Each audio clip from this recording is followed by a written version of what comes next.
All right, guys. Umoya light, Umoya bright. That took a little bit of a while. Welcome. I see you already in the room. I'm going to live stream over to Berlin now, and we thank you to Mama Kanyi's daughter, Dimashengu, who is doing the video rising for us tonight on the Moya podcast. So let me just add Activism for social and economic justice. Her academic credentials include honors, masters, and PhD degrees. Tshabala is the first female admiral in the South African Navy. Yes. She's also a former liberation combatant. Recent works include the book project, Let African Spirituality Stand Up and Be Counted. She's coming to us from South Africa. Please welcome her.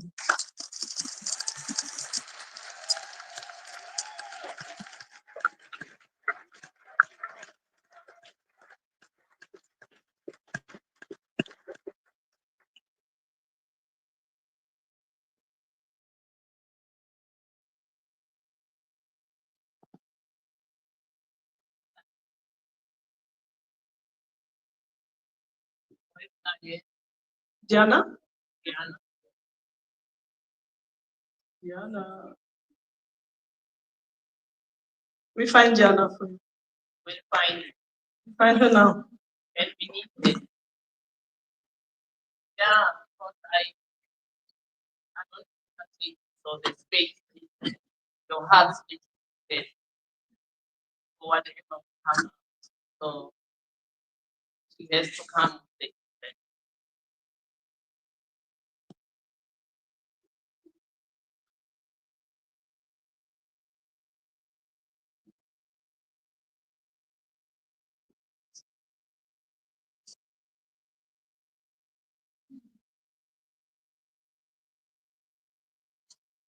Bear with us.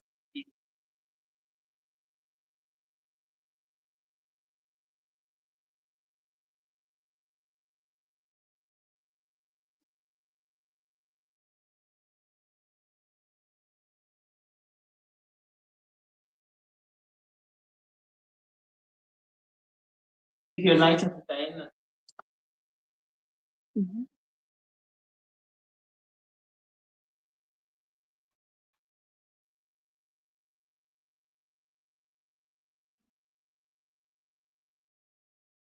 So I think to quicken this,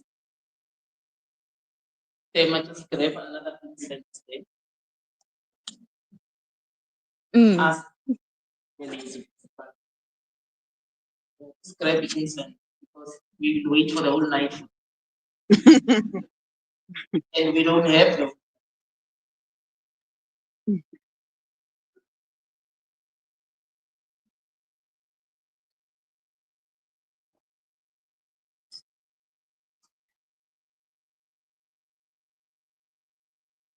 Have a lighter. Oh, okay.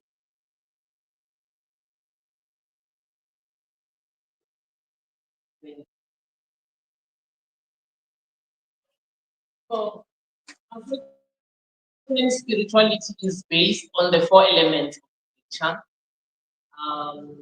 which we need to perform to make this space. The first one is water. We call like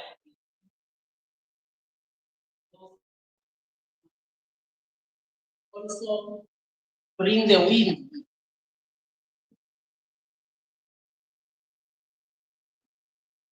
And then we have what there is the soil.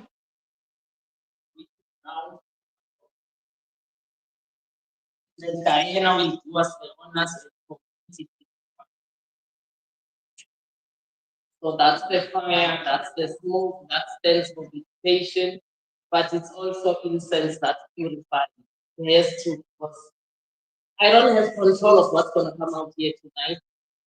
When they invited me, they said, send us the presentation. I said, I'm afraid I can't do that. I myself don't know. I never know what I'm going to talk about because I am not the message is not mine. And because I'm mixed race, this is for the Litchfield. They are a mix of Scottish and English. So this is mixed.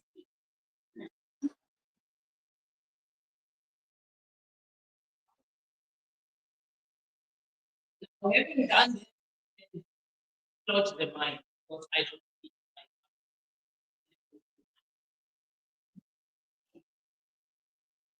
Thank you so much. Thank you very much.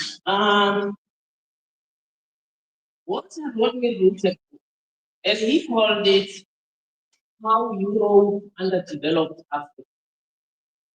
30 years down the line, ancestral knowledge tells me we should amend the title of that book and call it How the 1% that came into the world in the form of white made Europe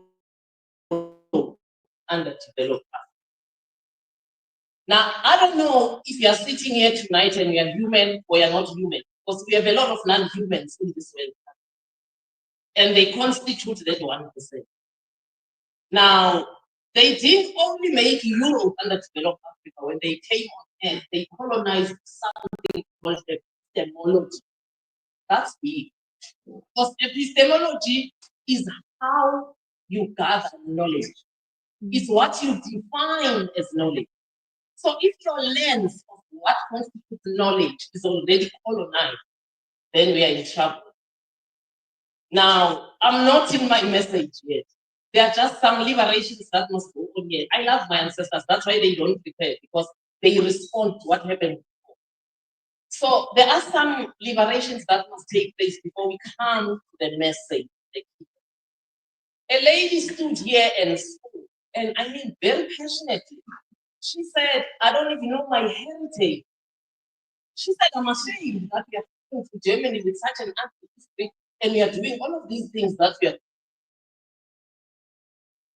The lady is right, but the lady's epistemology somewhere is skewed. So I am here to tell you, it's not only Africa that was colonized. Europeans, you were colonized by the 1%, in case you're not aware. And if we must repatriate, we need to bring the truth back to the table. Can I ask you, Germans, who asked you to take the full blame of the Second World War and kick yourselves to the ground all the time that topic comes up? Who taught you that? Because listen to what my ancestral knowledge is saying. I was a guerrilla for about 12 years. Then I was in the Navy for another 10, 11 years. So I'm trained in warfare. And I can tell you, no money, no war. Now I have a question to you, Jen. Who funded it? Have you ever stopped to think? Jewish banks funded Hitler. In case you never thought that far. They funded the Axis powers, they funded the Allied powers. Jewish banks funded Hitler to kill Jews. Who's paying reparations? Germany, the country, or the banks that are still going on? Because the banks are still on and we know them. You have Chase Morgan, you have the Rothschild, you have the Rockefeller, they are still alive. Now, I don't know about you, but there's some liberation that must go on.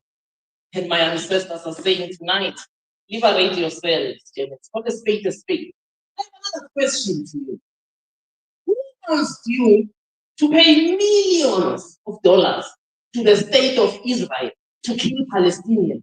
And you call that reparations, but you have not paid the same reparations to the Herero. Who asked you?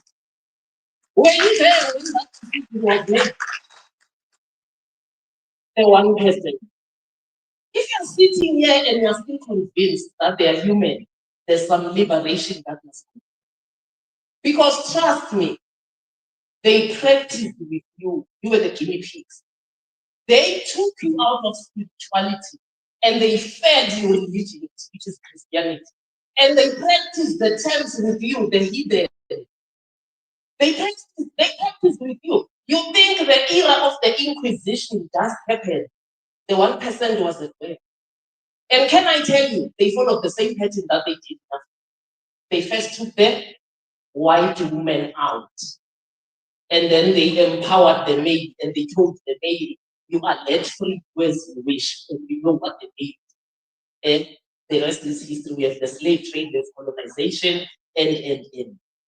Now, if that is the issue, I want to ask you, are we ever going to repatriate if we are not calling out the 1%? Or here's the third liberation that must, when we come to the message, do you for a second see yourself and think that the rise of the far right in Europe is a coincidence? There are no coincidences when it comes to the 1%. They are the master planners. They just for the money at the end of nothing but people, and they will speak. They will have every year they will need to see to evaluate. They have 5 years intervention plan, nothing but pure by people. So now they know that you are waking up. Now they know you are beginning to see and ask yourself, but who are these people? So now they can't take you back to racism, which is where they took you. They can't take you to the slave trade. So where are they taking you now? The rise of the far right. It's not just the German thing, the European problem. Somebody is funding it. Now, some liberation must go on it before we start this thing. Can we dim these lights a bit right in here for deliverance and for Africans spirituality?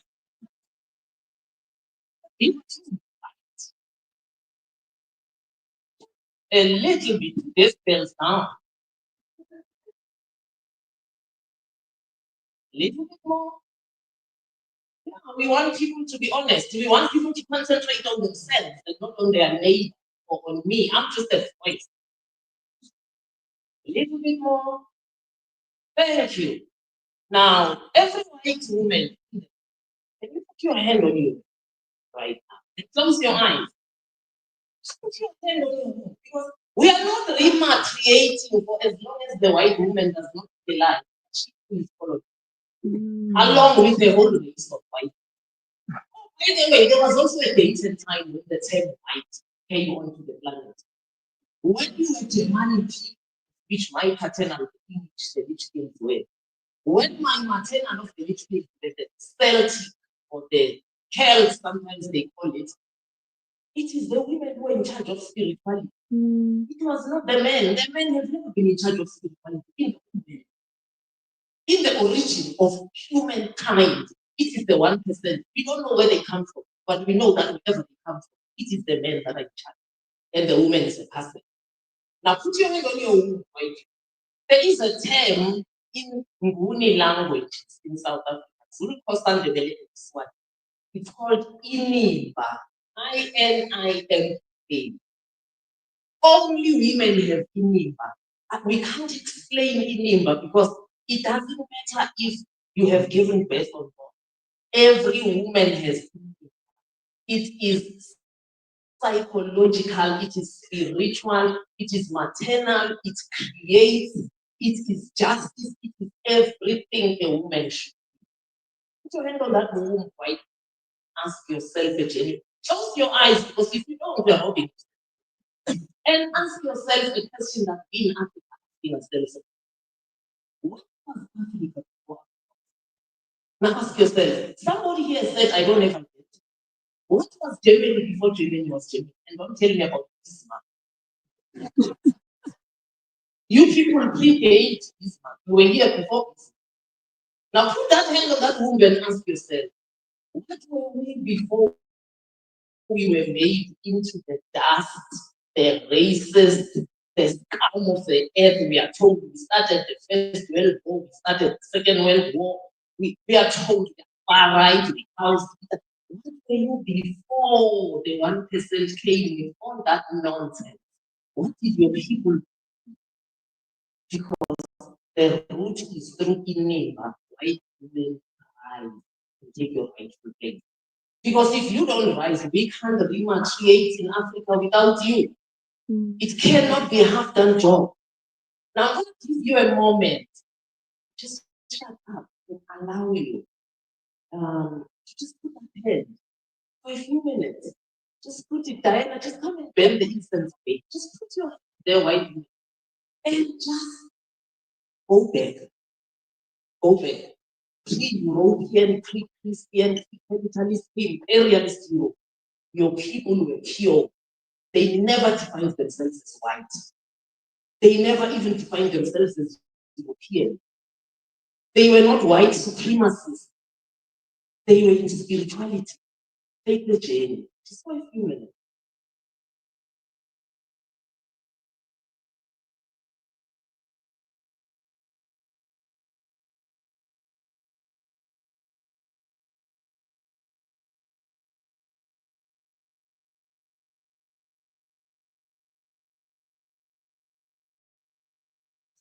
Make that journey. Not an easy journey, but make. And what I love about ancestors, they can hear you. You are sitting here, you are thousands. People can hear you. Leave the last 4 or 5 generations. They drop the conversation. I don't speak to them. Go beyond. You have a choice. Go beyond. Go beyond.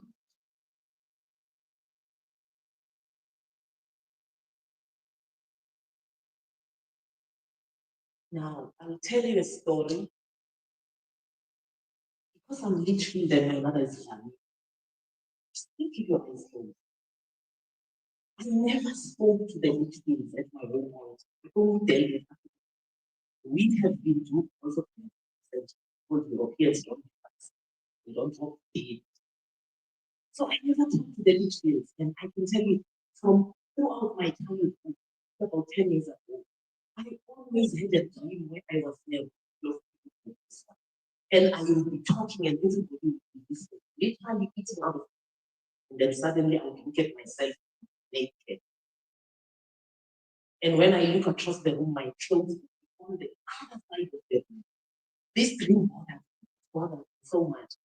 Until one day sitting at my altar, I realized, okay, but I don't talk to the last 5 generations of my African ancestors because of the confusion and the mixing of quality of other.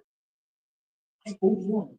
Then I thought, I can also go beyond for the kids. I don't need to speak to the colonialists. I can just go beyond and speak to those who are in the health people, the demand people, money or whoever. By the way, the nations of Europe, as they sit here today, were not some trouble.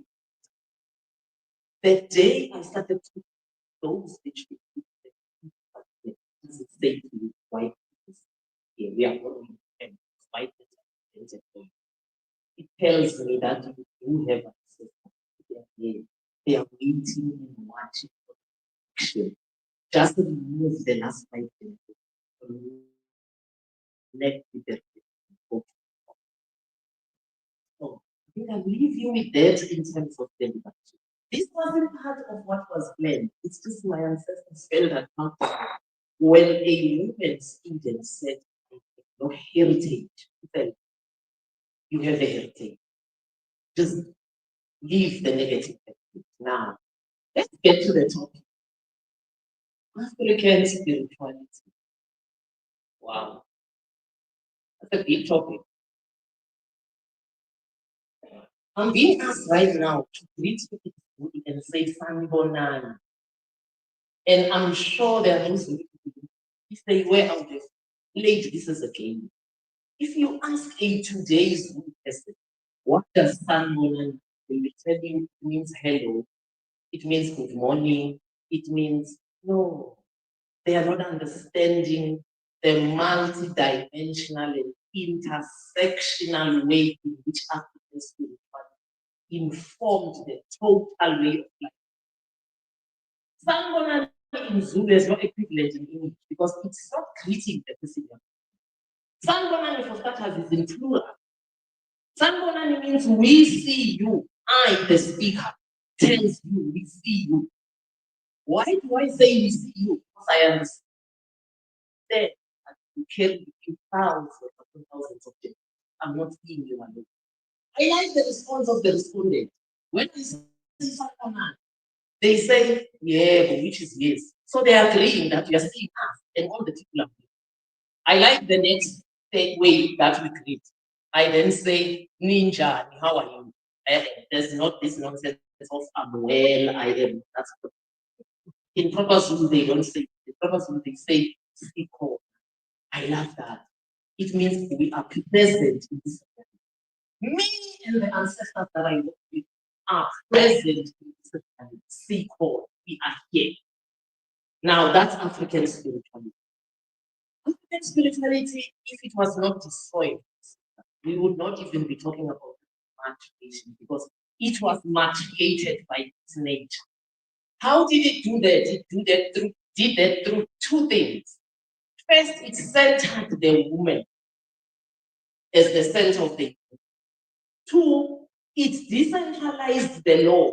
So we never had a law in African spirituality, and I speak, and when I say this, I say it boldly because I'm not even speaking for South Africa.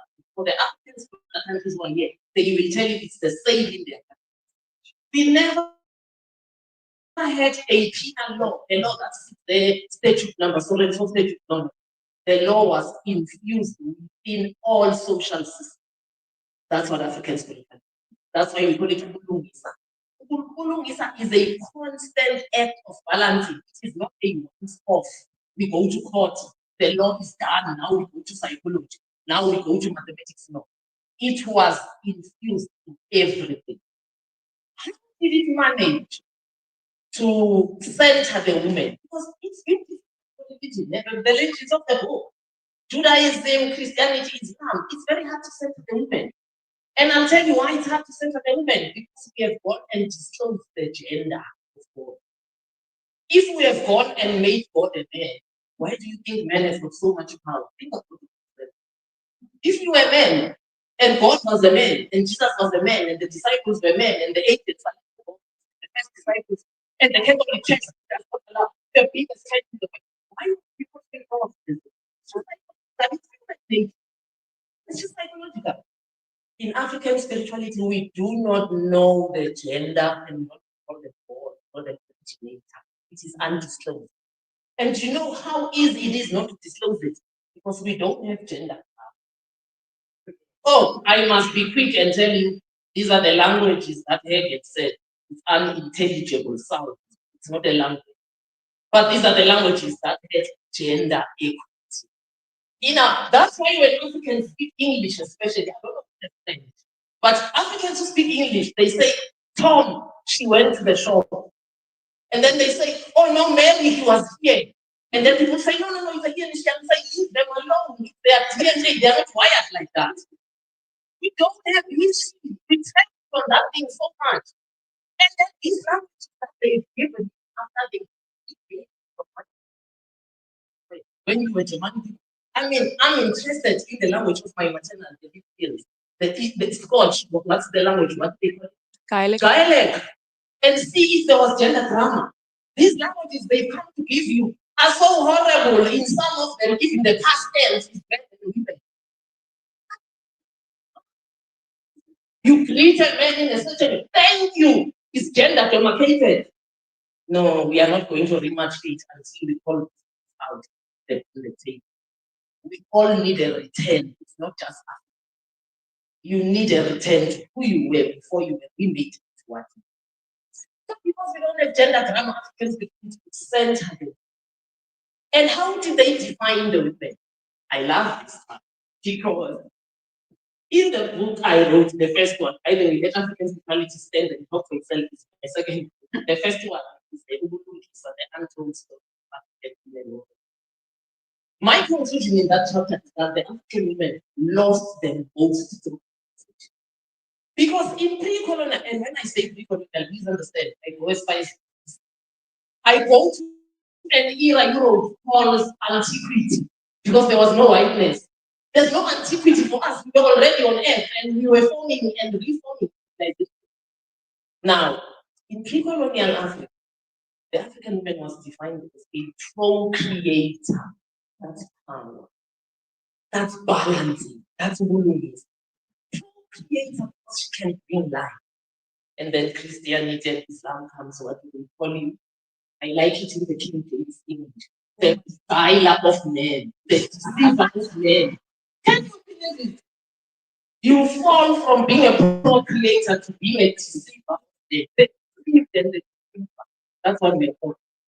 And then you still have verses like, let the woman learn in silence.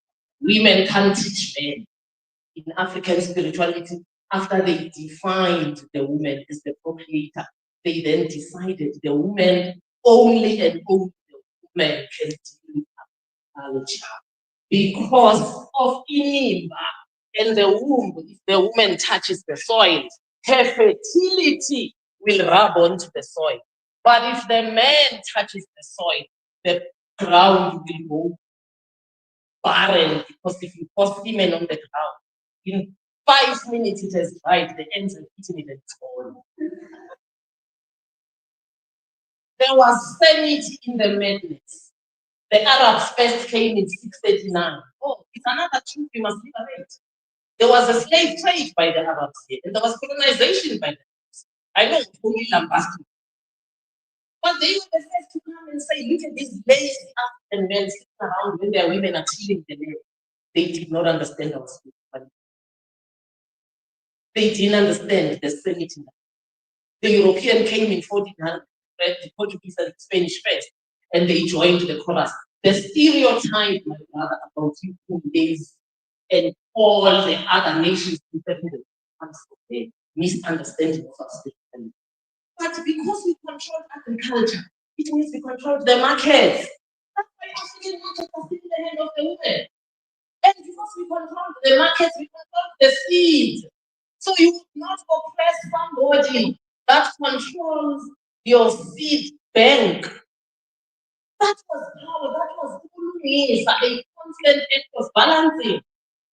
Because African spirituality knew that when it comes to physical strength, you'll get 1 or 2 women who can match the men, but most of us can't. So bring the balance so that each gender needs the other. Now, African spirituality in politics also. See, there's a lot of confusion in South Africa now with this nation who are actually in South Africa. If you destroy Zulu people, the whole country is gone. There's a lot of confusion in that royal family. Where is Indlovu? The direct translation is she elephant. I know white people who came and didn't understand. They wrote it as Queen Mother. That's an insult. Because in African spirituality, a Queen Mother is not a woman who gave the person on the throne. A Queen Mother is the keeper of the national altar. It's a bigger task. The defense of the nation is on you. To keep the nation going is on you. When things are going wrong, they don't ask the people that on the throne. They come. They say, oh, things are not going right. That's why if you go to the only surviving monarchy in Africa now, guess what? And you look at the government buildings, it is not King Mswati's photo on top. It is the she elephant's photo on top. Then he's underneath. He's in charge of the physical reality, the war and whatever. She's in charge of the unseen, the continuity and the defense and the safety of the nation. And I think we need to clap for Swati women right now because they've kept that protected. That's with all the attacks from the 1% and the imperialist attacks, they have kept that intact. If I'm in South Africa and I want to consult a proper CA, I still say I need to do SWAT. They kept it intact. Now, that was agriculture, that was politics. There's another important thing African spirituality gave to the intercession. So we never had churches. We never had a special day than other days of the week. Every day was the day for spirituality. So we had home altars. At the home altar, when I go and I do this and I start speaking to ancestors, the order cannot be reversed. I confess the grandmother and then I call the grandmother. And I'm sure it's my problem. And I like it because even the people from New Zealand, the Maori ever came at it, everybody kept telling me about the concept of a grandmother. In African spirituality, grandmother is a metaphysical concept. They read it, by the way, in Kemet, which was conquered by the Arabs and renamed Egypt. That's why Isis was the one who judged the deity. It's the same concept in all Africans. It is the grandmother that judges. Remember, we don't have heaven or hell. You must embrace spirituality, guys, and be yourselves. My God. Be good for the sake of goodness, not because you are trying to wait to hell. It feels so good. The day you stop believing in heaven or hell, the words that comes off the shoulder. You can't think about it. Now, that's the concept of a grandmother. She was the encyclopedia of the nation. That's why she told stories after all the activities of the day. When people, before they go to sleep, she has to rehash their history, remind them of the spirituality. Her grandmother was such a golden symbol of the. Now I ask, who taught us patriarchy? The 1%, they are the ones who taught us patriarchy. That's why I said, go back and find out your people how they be before you embrace what you. Oh, by the way, the era of the Inquisition. We must put it on the table. The Inquisition was made solely to take them. Remember, the men had committed. But you guys, you were still gazing at the stars. You were still doing stone team, and the Catholic Church was just like, yeah, we need these people all colonized so we can use them to colonize. The era of the Inquisition is a very painful history of what was done to white women. Crucified upside down, burned at stake sometimes from head up, just for looking at the full moon during full moon. Now, I'm saying we cannot repatriate until we all embrace the truth that we have a 1% of that's running the show. It set us apart at a certain point. We hated each other because people say Europeans are colonizers. Like, yeah, but there's always the source. Me, I love ancestral myth because it always goes. So, with this knowledge, then, how do we go forward? How do we match it? First, we need to unite. Secondly, can I implore you all to look at a meeting? It used to take place every 5 years. It is your job to take place. It used to take place every 5 years, which is where the 5-year plans of stuff came. From there to the UN, then to the, which is the AU or EU. Now they meet every year. That is how agent taking over. Now they meet every year. The first meeting was held in Netherlands, in the town called Amsterdam. Oh, they still meet. If you think that's a story for children to fall asleep, wake up today as we are sitting here. Wake up. Look at their agenda. That's why I say the rise of the far right is not a mistake. Look at the agenda. We don't know what they discuss because these journalists, what do we call them? Journalists who work for themselves and press for the truth. Investigative journalists. Thank you, sister. The only thing they do, lay their hands on is the agenda. They don't keep minutes. I'm sure they do in their own way. Nobody has seen them, so we don't know what the discussions are. But we see the agenda. And I can tell you, I've started them for the state years. In the last 10 years, the running item in the agenda has been how to destroy democracy. So you think the rise of the far right is a mistake?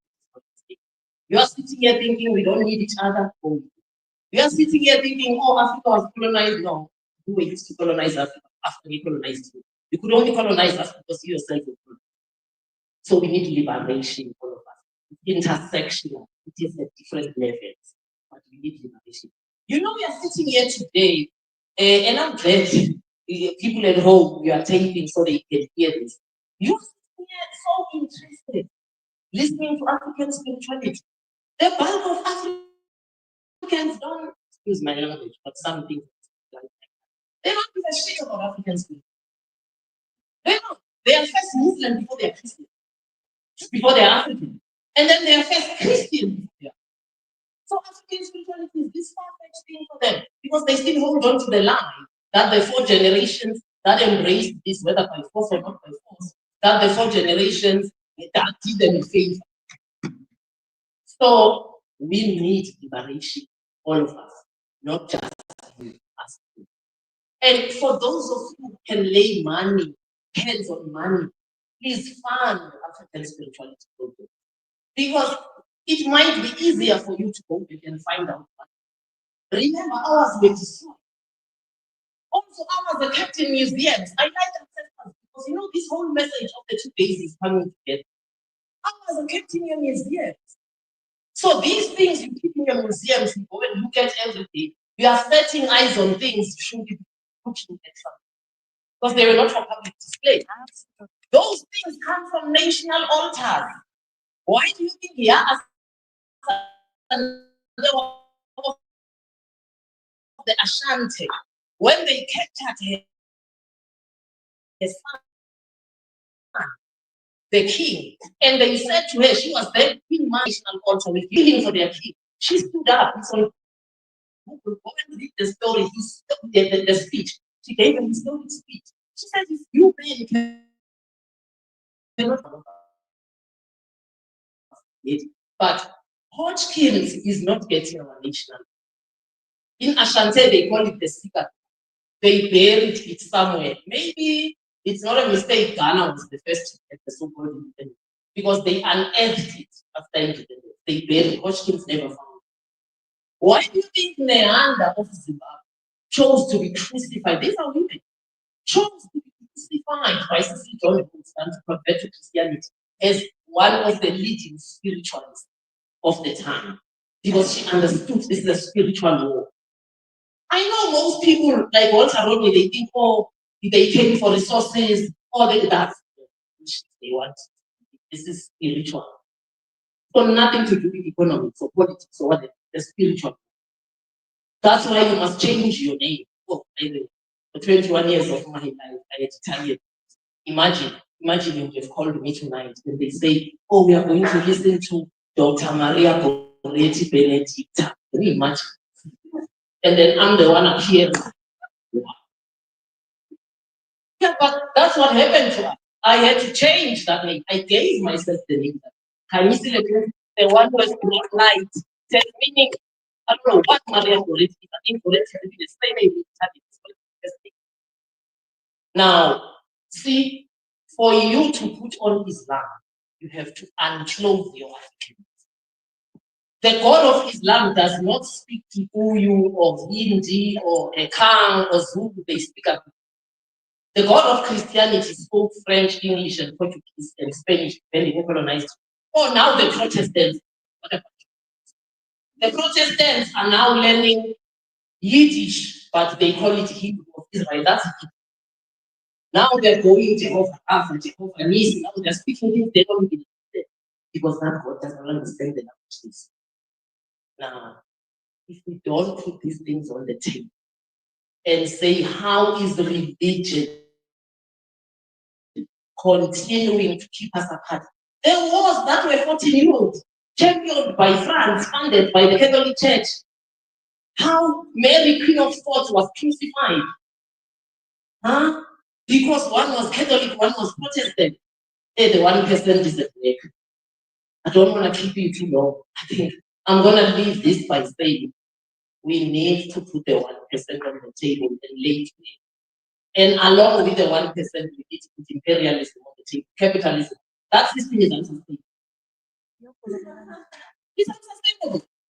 You can have a family that can fly every Friday to a different continent, but you have a family in the same country that's studying in a couple. Now that's bullshit. I don't know what to do. If we want to be respectful, maybe we call it cow dung. I mean, so along with that 1%, we put imperialism, we put capitalism, we put it on the table. We put whiteness and blackness. How did we even come to internalize these things? I've never met a white person. You guys are more. I've never met a black person. We are more brown than black. They invent these terms and give them to us, and we run with them. Globalization, that's just another form of throw globalization out of it. It just gives capital access to more markets without limit. It's just escalated capitalism. So we need to put those things on the table, sister. I know it's good to have the comments because also this message is so hard hitting. We need to laugh, we need to clap, we need to sing. But along with it going forward, we need to put the table and say, who are you actually? Because no human being can champion the things that this one can do. Who in their right mind crucifies a woman upside down and bends them from head up? They are not a human being. I don't know where they came from, but I know they're not human. I don't know about you. Yeah. Now, we are going to unmask this going forward, build our unity, know that for us to remark, we all need to go to the top. It's not just indigenous. And even that time we must acknowledge, it's also indigenous in your own country. You're also the who's indigenous and who's not indigenous. You are indigenous, that's why I said don't go to this market because you are indigenous. There's Scouts are indigenous where they are. I don't know how they did English, but it's another matter for another day. They are indigenous where they are. So we all need to go to the spot. That's why I said hold your wounds. And I will ask the men to please hold their heads. Because for the men, they got you first. And they made you believe you can come back home after you work an 8-hour day with the same woman that you trained in love, sickness, and death. And then you want to sit and lift your foot on the table. And she must hold 2 jobs and the other is unpaid. Like, human beings believe this rubbish. We are all gullible in one way or the other. So the last thing I want to leave with you is know what your is and deal with it. Because we have all been told by the one person I detest them by. I hate them. Rothschild that leave you, those who have emailed, no, this is my email. The founder of the Rothschild House, one of the people who funded the Rothschild House, said in 17 something, give me control of a nation's money. You hear he's not saying the bank or the whatever.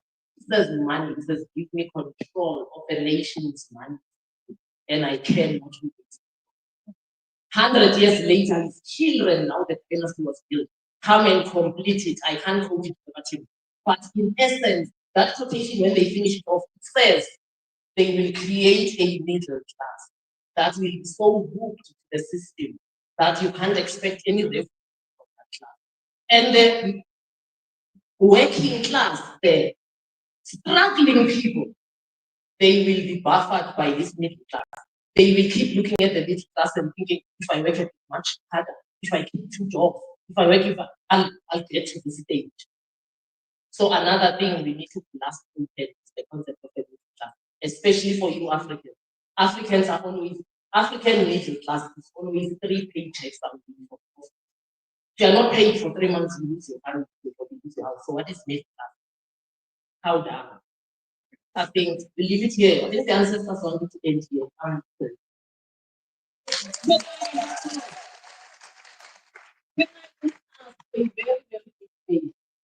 So in African spirituality, when you do this, you're clapping to the person. And you know, I like English. Pride does go before a fall. Now, but when we do this, we are clapping to the owners of the knowledge, the ancestors. So can we do it the right way and not give me pride that I'm scared of because they're not. So can we do it the proper way? So the ancestors, not to me.